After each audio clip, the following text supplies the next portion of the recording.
Petikan Alkitab untuk khotbah adalah daripada Kejadian 8 ayat 3 hingga 14. Air semakin surut dan muka bumi, dan selepas 150 hari, air banjir itu sudah berkurang. Lalu pada hari ke-17 pada bulan ke-7, batera itu pun terkandas di pegunungan Ararat. Air terus berkurang sehingga bulan ke-10. Lalu pada hari pertama pada bulan ke-10 itu, puncak-puncak gunung sudah kelihatan. 40 hari kemudian, Nuh membuka jendela batera yang dibuatnya. Lalu dia melepaskan seekor burung gagak. Burung itu terbang mudah mandir sehingga kering air di permukaan bumi. Namun begitu, burung merpati itu tidak menemukan tempat untuk hinggap kerana air masih meliputi seluruh permukaan bumi. Maka kembalilah merpati itu kepada Nuh di dalam batera itu. Nuh menghulurkan tangannya lantas mengambil dan membawa burung itu masuk ke dalam batera. Setelah menunggu selama 7 hari, sekali lagi Nuh melepaskan burung merpati itu dari batera. Pada petang harinya, burung merpati itu pula mendapatkan Nuh, dan di paruhnya tersepit selai daun zaitun yang baru dipetik. Lalu tahulah Nuh bahawa air sudah surut dari permukaan bumi. Selepas menunggu selama 7 hari lagi, sekali lagi Nuh melepaskan burung merpati itu, dan burung itu tidak lagi kembali kepadanya. Pada tahun 601, pada hari pertama dalam bulan pertama, air surut sepenuhnya dari permukaan bumi. Ketika Nuh membuka atap batera itu, kelihatan betapa permukaan tanah sudah kering. Seterusnya pada hari ke-27 pada bulan kedua, bumi memang sudah benar-benar kering. Saudara dan saudari yang saya kasihi dalam Tuhan Yesus, semua anggota MAMI di seluruh negara dan seluruh dunia, anggota MAMI di Gereja Pusat, semua yang beribadat dalam talian di seluruh dunia, serta penonton penyiaran GCN.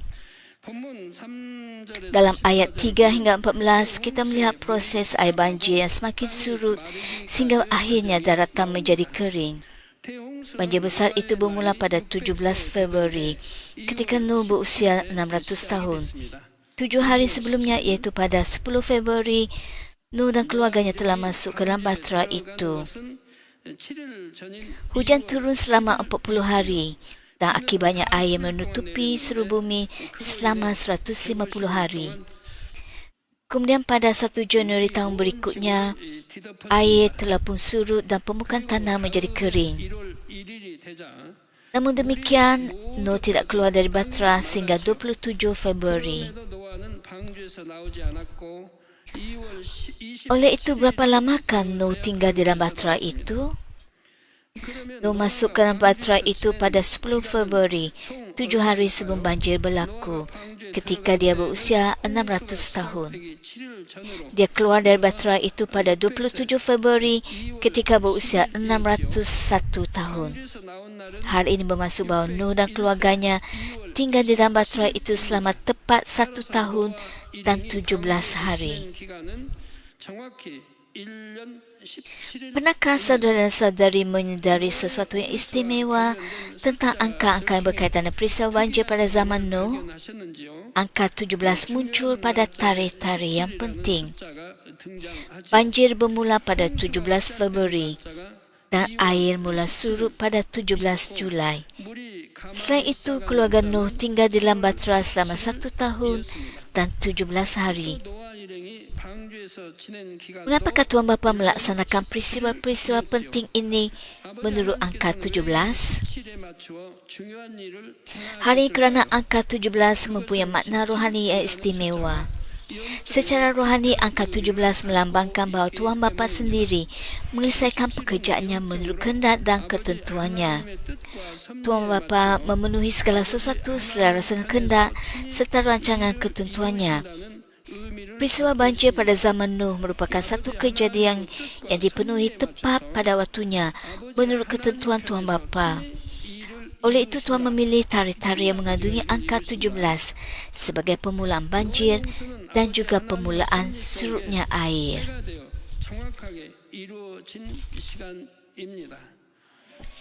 Setelah menerima wahyu ini daripada Tuan Bapa, saya menyedari bahawa angka 17 juga mempunyai hubungan yang sangat mendalam dengan diri saya dan gereja kita.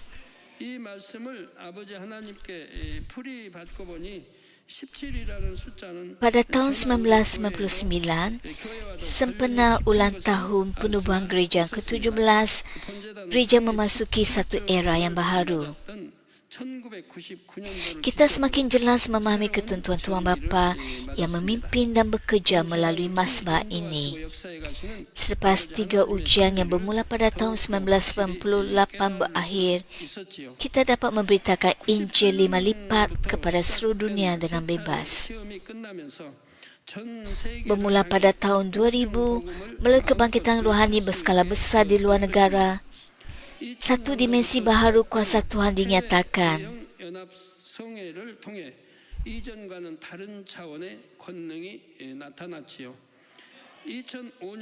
Pada 1 September 2005, GCM memulakan siaran percubaan pertamanya dari Empire State Building di Amerika Syarikat. Menariknya, nombor saluran siaran tersebut ialah 17. Nombor saluran 17 yang jarang ditemui itu merupakan satu lagi tanda pekerjaan Tuhan.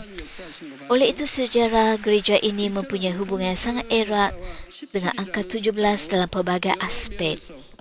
Hal ini menjadi bukti yang lebih kukuh bahawa gereja ini berada dalam ketentuan Tuhan Bapa dan bahawa dialah sendiri yang memimpin serta mengerjakan segala sesuatu.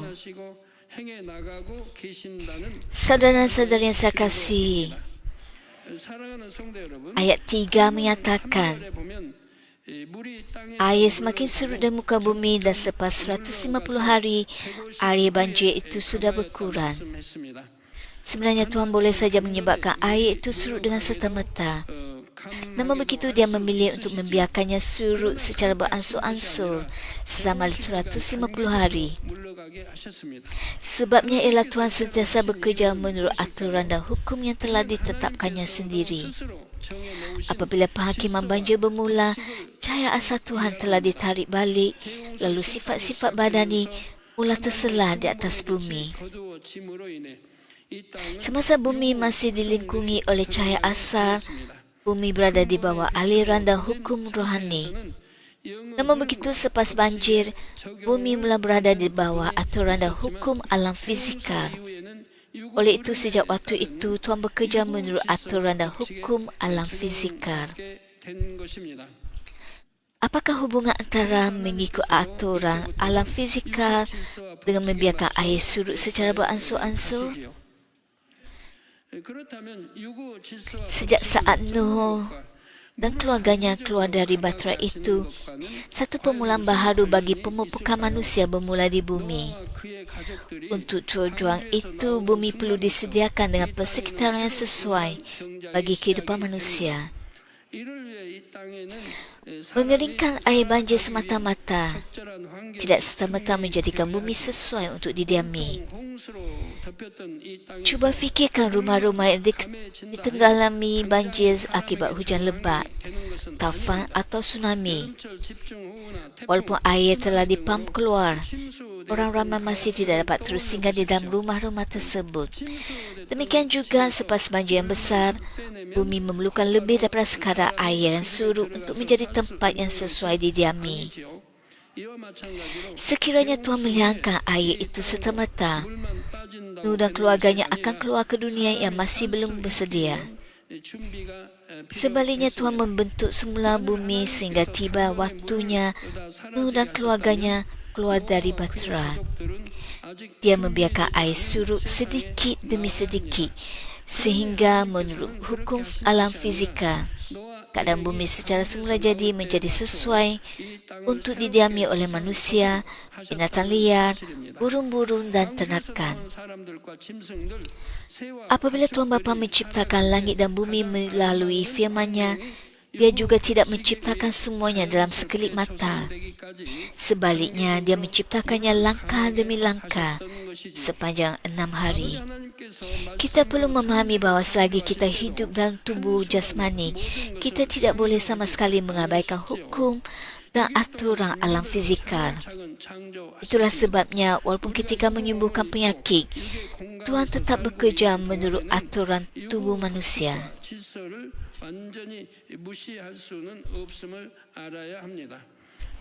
Sebagai contoh, pernah ada anggota gereja yang mengalami radang selaput rongga perut akibat appendix yang pecah. Tetapi dia sembuh melalui iman. Sudah tentu selepas itu apabila iman diberikan kepada banyak orang, semakin banyak orang mengalami kesembuhan yang sama. Tuhan memperlihatkan melalui suatu penglihatan proses anggota gereja itu disembuhkan. Tuhan tidak dengan serta-merta segala sisa kotoran disebabkan oleh appendix yang pecah. Oleh sebab appendix itu telah pecah, rongga perut dipenuhi oleh bahan buangan. Namun begitu Tuhan tidak menjadikan bahan buangan itu lenyap begitu sahaja. Sebaliknya Tuhan menyebabkan bahan buangan itu diserap oleh usus, kemudian dikeluarkan secara semula jadi daripada tubuh. Begitu juga dengan dekan kanan Kim Yong-duk yang mengalami luka melecur tahap ketiga hampir pada seluruh tubuhnya, tetapi disembuhkan oleh kuasa Tuhan. Sesungguhnya Tuhan Bapa mempunyai kuasa untuk menyembuhkan dan serta-merta dan sepenuhnya. Apa yang anda lihat sekarang sebenarnya melibatkan seluruh tubuh kecuali muka dan kepala. Kedua-dua belah lengan, dada, perut dan kedua-dua belah kakinya semuanya mengalami kecederaan, hampir seluruh badan. Bahagian kemerahan yang anda lihat sekarang sebenarnya menunjukkan keadaan yang telah banyak bertambah baik selepas suatu tempoh masa berlalu. Siapakah yang dapat berdoa bagi keadaan seperti itu? Seorang doktor dari Universiti Kebangsaan Seoul pernah berkata, mustahil orang seperti ini dapat terus hidup. Sekalipun dirawat di hospital dan berjaya diselamatkan, dia pasti akan menanggung penderitaan sepanjang hidupnya. Berapa lamakah masa yang diperlukan untuk mendapatkan kulit yang mencukupi daripada bahagian pinggul bagi tujuan pencantuman kulit? Tambahan pula yang melecur bukan hanya satu bahagian, tetapi hampir seluruh tubuh. Keadaan ini memerlukan cantuman kulit yang jauh lebih banyak daripada biasa. Siapakah yang sanggup menanggung kesakitan sedemikian? Lebih-lebih lagi, pesakit mengalami luka melecur akan berasa kesakitan yang amat dahsyat, sebaik saja kecederaan berlaku.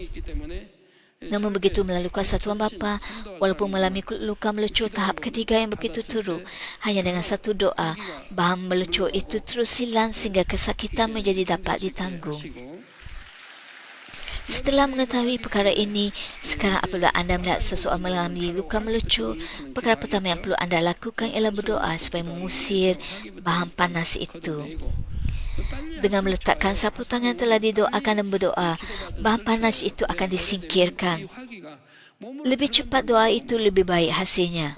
Kenapa? Kerana jika dibiarkan, bahan panas itu akan menembusi lebih jauh ke dalam tubuh.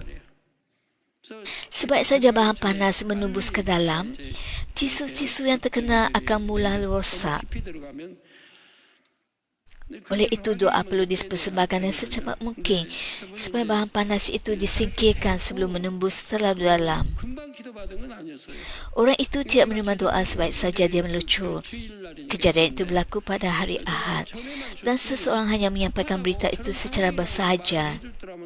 Sekiranya mereka memberitahu saya bahawa keadaannya sangat terdesak, saya tentu akan segera pergi berdoa. Orang itu hanya berkata, dia terjatuh dan terkena air panas, tanpa menjelaskan betapa serius dan terdesak keadaan tersebut. Saya menyelesaikan tugasan saya dengan cepat, menguruskan kelulusan kewangan, kemudian menghadiri ibadat. Hanya selepas itu barulah saya melihat sendiri keadaan mangsa. Pakaiannya langsung tidak dapat ditanggalkan kerana semuanya telah melekat pada kulit dan daging akibat luka melecur yang teruk. Namun begitu, sebaik saja doa dipanjatkan, bahan panas itu terus hilang serta-merta. Mangsa kemudian dibawa ke rumah pastor, sementara saya menghadiri kebaktian malam, ibadat malam dan mesyuarat para pekerja gereja. Selepas itu pengarah pusat doa turut mendoakannya. Melalui doa itu bahan panas yang masih berbaki dihalau keluar sepenuhnya. Walaupun kita dapat melihat bahawa Tuhan menyembuhkan masa itu secara berperingkat-peringkat dengan melalui satu proses yang mengambil masa menurut aturan yang telah ditetapkannya. Oleh itu saya membawanya ke rumah doa di Chochiwon. Hati saya telah bertekad, oleh sebab perkara ini berlaku di dalam gereja, saya mesti memikul tanggungjawab. Tidak kira apa-apa yang terjadi, saya mesti menyelamatkannya. Saya juga berdoa agar kemuliaan Tuhan tidak berkurang. Sebenarnya terdapat beberapa keadaan yang menyebabkan dia tidak berada di bawah pelindungan Tuhan pada ketika itu. Namun saya tidak dapat menjelaskannya secara terperinci di sini. Bukan diakan kanan Kim Undo sendiri yang menjadi puncanya, tapi seseorang yang rapat dalam keluarganya. Tambahan pula kejadian ini berlaku pada pagi hari Ahad, iaitu hari yang sepatutnya dikhususkan untuk beribadat kepada Tuhan. Oleh sebab itu, pada hari Ahad tersebut, dia tidak berada di bawah pelindungan Tuhan. Kesakitan yang ditanggungnya tidak dapat digambarkan dengan kata-kata, dan pihak hospital juga tidak mempunyai harapan untuk menyelamatkan seseorang dalam keadaan sedemikian. Keadaannya sudah melampaui kemampuan rawatan perubatan. Sekalipun rawatan cuba diberikan, kesakitan yang terpaksa ditangguh serta kos rawatan adalah terlalu besar. Walaupun rawatan berlanjutan selama 1, 2 atau 3 tahun, parut akibat luka melecur itu bahkan tetap akan kekal. Apabila seluruh tubuh dipenuhi parut, kehidupan menjadi amat sukar untuk diteruskan.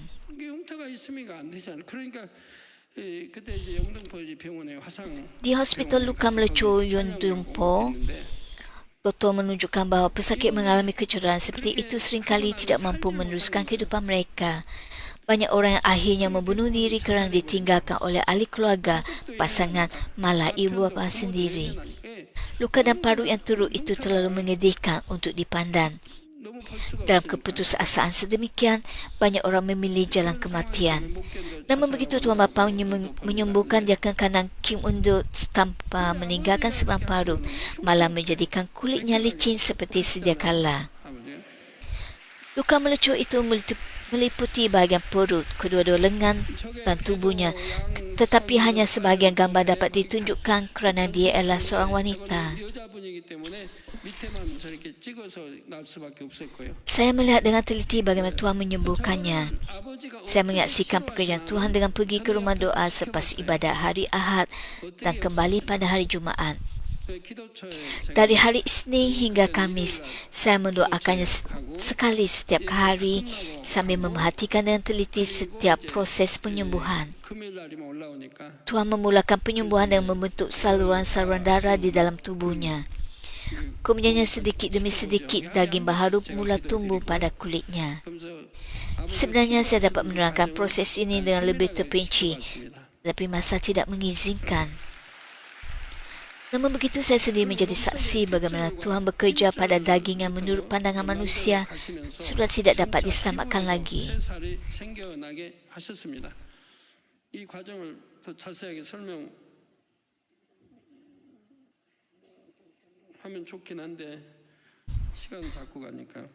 Di hospital, doktor biasanya akan membuang tisu yang telah mati sebelum melakukan cantuman kulit.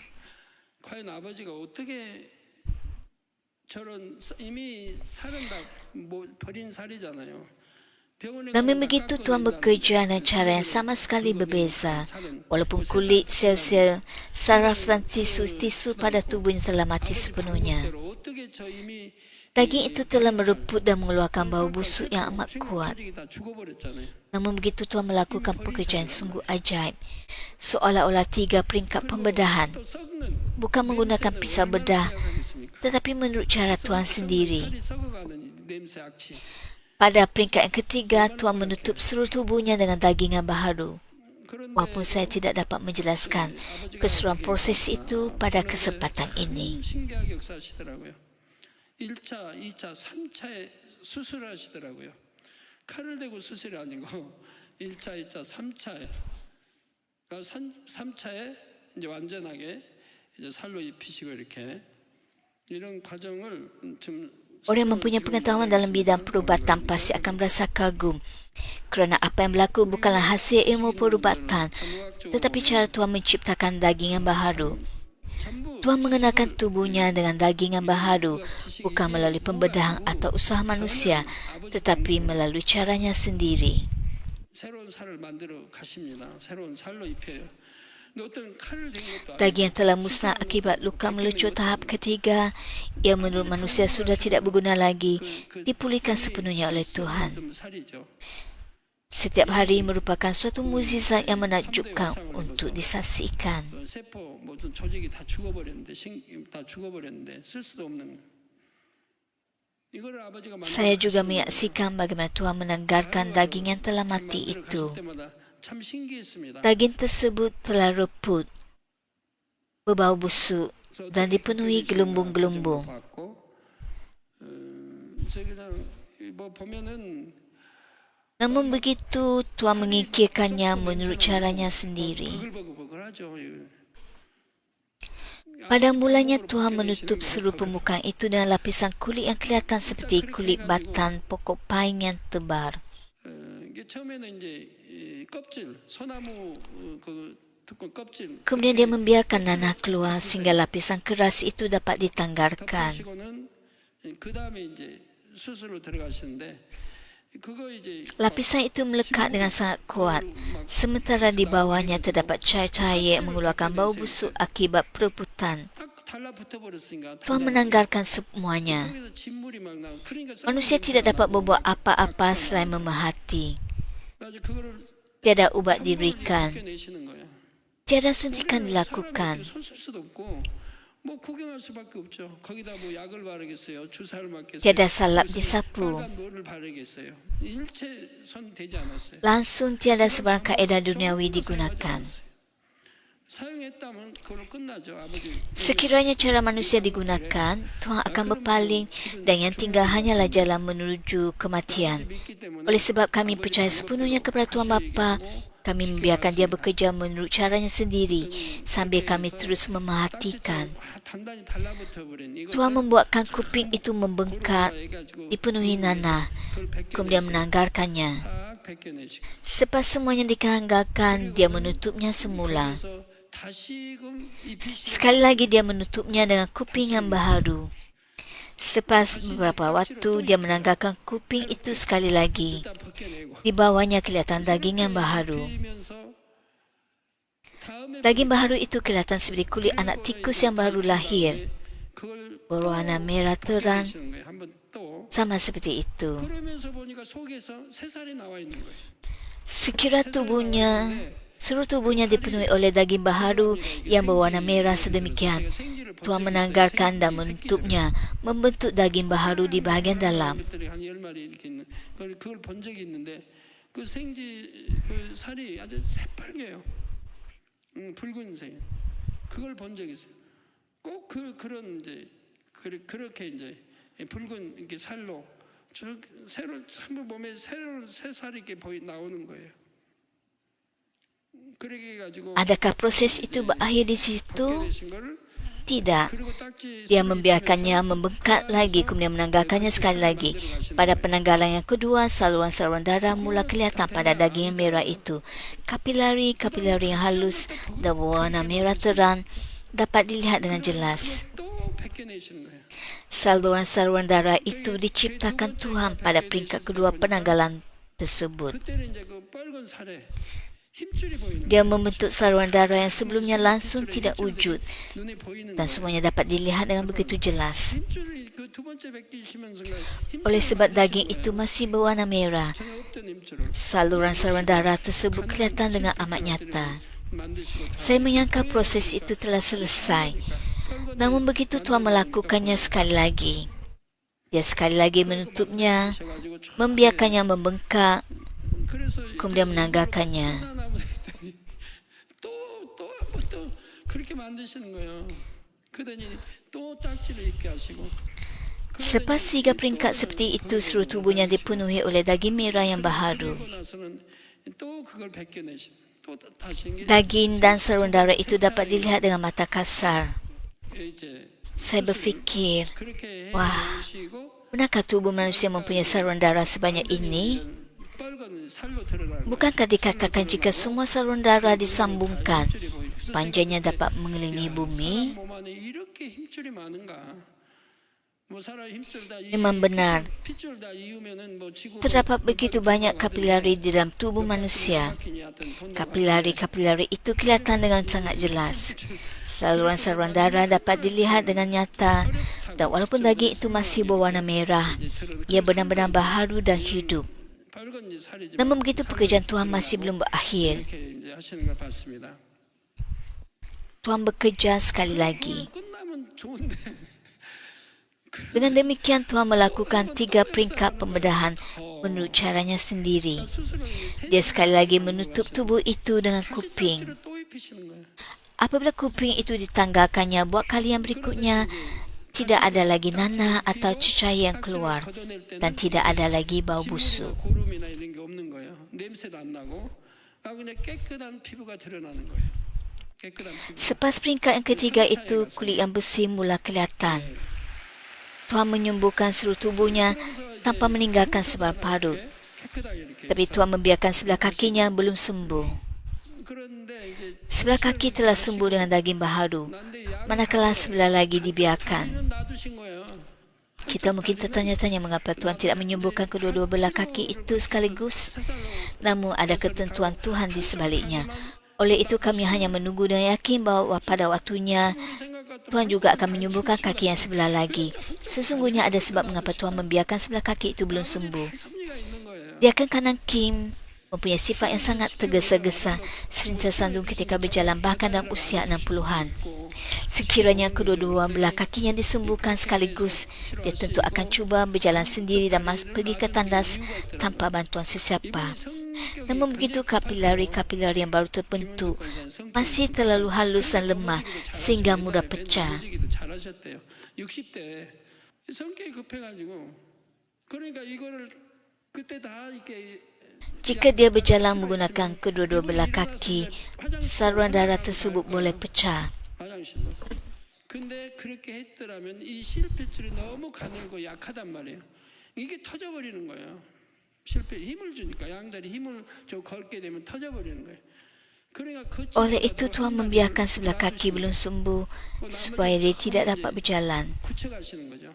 단단하게 이제 핏줄도 단단하고 이제 핏줄도 또 굵은 핏줄도 다 만들고 또 살도 이제 단단하게 이렇게 하시고 나서 Tuhan terlebih dahulu menguatkan saluran darah dan daging yang baharu itu.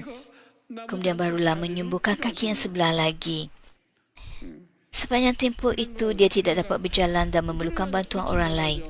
Tapi akhirnya kaki yang satu lagi juga sembuh. 그렇게 해서 이제 나머지 발까지 딱 Melihat proses itu saya berfikir, 그래서 barangkali beginilah cara janin bertumbuh di dalam rahim seorang ibu. 하는 과정이 이렇겠구나 생각했습니다. 화상으로 손상됐던 피부에서 Daging yang baharu bertumbuh pada kulit yang telah melecur 살 속으로는 핏줄 dan saluran-saluran darah kelihatan dengan begitu jelas. 정상으로 회복되는 기간도 Tempoh pemulihan itu jauh lebih singkat daripada apa yang mampu dicapai oleh perubatan dunia. 세상에서는 뭐 몇 년 가도 몇 년 가야 Menurut perubatan moden, pemulihan seperti itu memerlukan masa bertahun-tahun disertai kesakitan yang amat dahsyat serta kos rawatan yang sangat tinggi. Namun begitu bagi dia kanan Kim, proses itu tidak mengambil masa yang lama. Sudah tentu menurut perubatan dunia, kulit yang telah rusak akibat luka melecur tahap ketiga sememangnya mustahil untuk pulih seperti sedia kala. Segala yang mustahil di dunia ini menjadi mungkin dengan kuasa Tuhan, bahkan dalam lingkungan hukum fizikal. Proses itu jauh lebih pantas. Juga tidak ada kesakitan, tiada penderitaan, tiada kesengsaraan. Satu-satunya ketidakselesaan hanyalah berbaring diam tanpa dapat bergerak.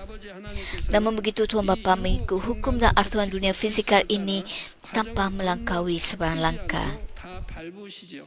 Begitu juga apabila Tuhan memberkati anak yang dikasihinya secara material. 주실 때도 마찬가지. Berdasarkan prinsip apa yang kamu semai, itulah akan kamu tuai. 각 사람은 Dia memberikan berkat mengikut iman setiap orang. 어떤 이에게 Kepada setengah orang dia memberikan berkat yang dipadatkan, digoncang dan melimpah.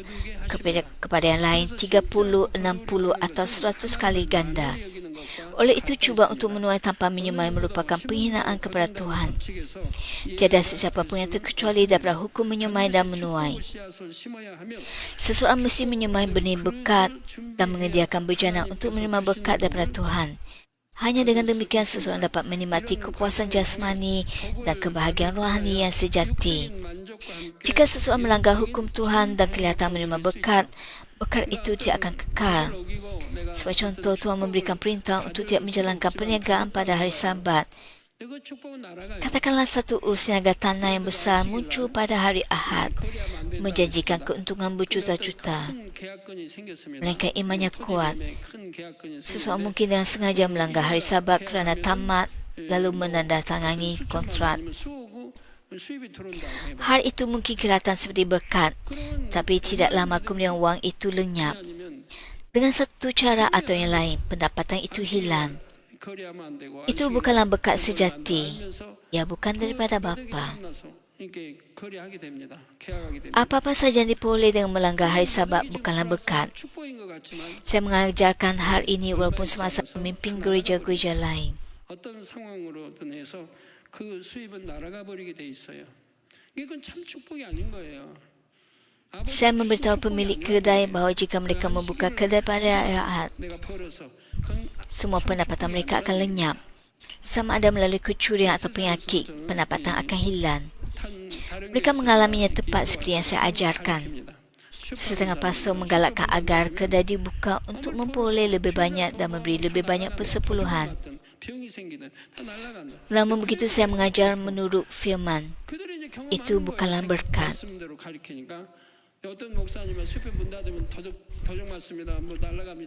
Ia mungkin kelihatan menguntungkan, tetapi Tuhan mengambilnya semula.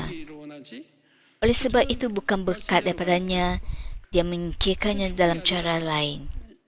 Orang yang tidak beriman melihatnya sebagai ketut, tetapi sebenarnya tidak. Saya mengajarkan hal ini secara konsisten, walaupun di gereja-gereja lain. Oleh itu, tiada sesiapa yang dapat menafikannya. Orang yang tidak taat kemudiannya kehilangan segala-galanya, melalui kecurian, bencana, atau penyakit.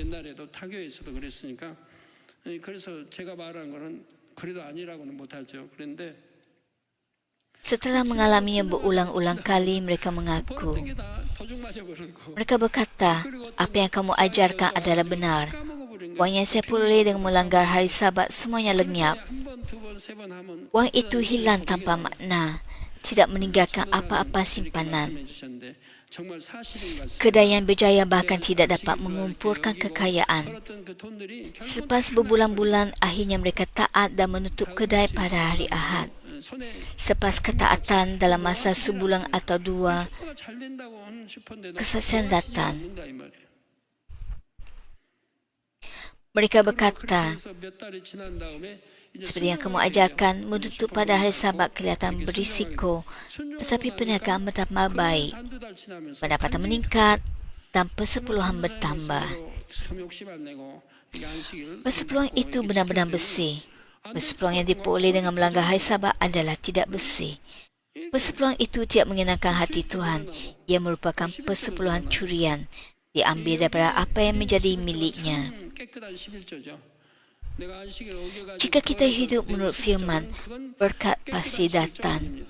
Tetapi apabila kita tidak taat, kesukaran dan kesusahan menyusul. Oleh itu, apabila berkat kelihatan di luar batas ukuran seseorang, ia sebenarnya mungkin menjadi punca kesusahan. 내가 말씀대로 거하지 않기 때문에 여러 가지 어려움과 이런 것들을 당하게 되지요. Seseorang mungkin menikmati kepuasan jasmani, tetapi secara rohani jiwanya boleh menjadi miskin. Tanpa kemiskinan rohani, kerinduan kepada rahmat akan lenyap. Bukan saja secara rohani, malah secara jasmani, berkat sedemikian hanya seketika. Ia mungkin kelihatan seperti berkat pada waktu itu, tetapi seiring peredaran waktu terbukti sekadar buih. Namun begitu, orang yang menerima berkat seperti jiwanya makmur adalah terjamin.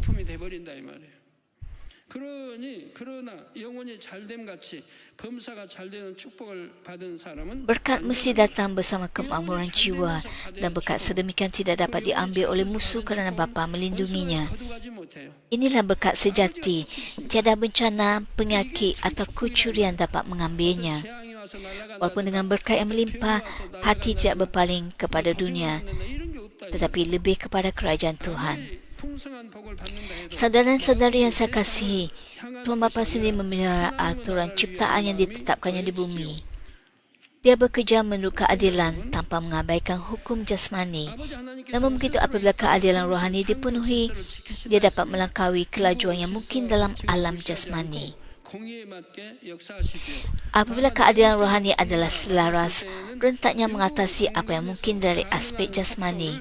초월할 수 있지요. Namun begitu Tuhan tidak melangkaui proses, dia menyelesaikannya, hanya lebih pantas. 가능한 속도를 초월할 수가 있습니다. Pekerjaan iman di bumi mesti sentiasa selaras dengan keadilan, baik secara rohani maupun jasmani. 속도가 빨라지는 것이죠. Semoga anda mengingat kebenaran ini, menerapkannya dalam kehidupan anda, dan benar-benar menerima berkat daripada Tuhan Bapa dalam nama Tuhan Yesus. 사실을 꼭 기억하고 삶 가운데 적용하심으로 진정 아버지 하나님께 복을 받으시길 주님의 이름으로 축원합니다.